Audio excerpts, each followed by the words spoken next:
leurs salariés maintenant. Donc là, on est dans les OPCA qui sont devenus des OPCO, des OPCO. Hein, ce sont les jargons du monde merveilleux de la formation continue.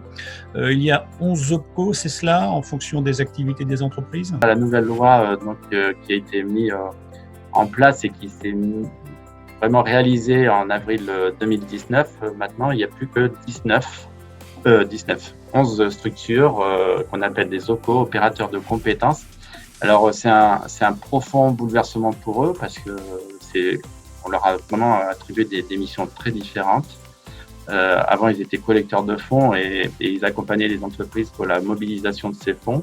Aujourd'hui, ils sont chargés de 2 missions principales, on va dire 3 missions principales. La première, c'est de s'occuper de l'alternance, donc contrat d'apprentissage, contrat de professionnalisation, qui était avant financé par les régions. Maintenant, c'est des OPCO qui s'en occupent. La finalité de tout cela, c'est de rapprocher le plus possible l'alternance de l'emploi, hein, de vraiment mettre en phase les branches professionnelles et l'apprentissage pour faire des choix judicieux de formation qui débouchent sur de l'insertion professionnelle.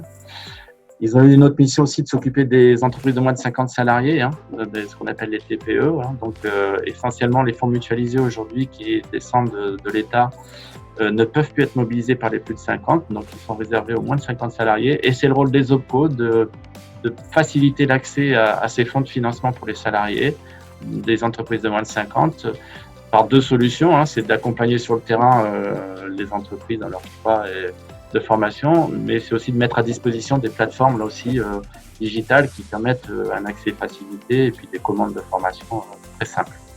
Et puis ils ont une troisième mission, ils en ont d'autres, mais ils en ont une troisième, c'est de faire de l'observation de ce qui se passe sur l'emploi, où se situent sur les territoires les besoins en emploi, les nouveaux métiers qui vont émerger.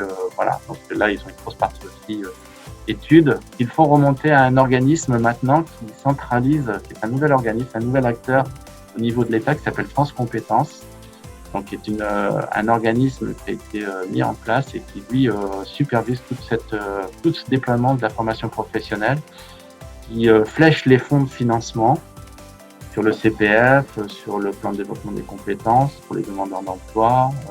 Il finance les conseillers en évolution professionnelle. Voilà, donc France Compétences, c'est vraiment un organisme très important. Alors, c'est un organisme qui est contrôlé par l'État, mais qui a 5 collèges, 2 collèges concernant les représentations syndicales, patronales et salariés, les régions, et puis un ensemble d'acteurs tels que les chambres de commerce qui peuvent intervenir sur ce domaine-là. Donc, France Compétences est vraiment devenu le pilote de la formation professionnelle en France.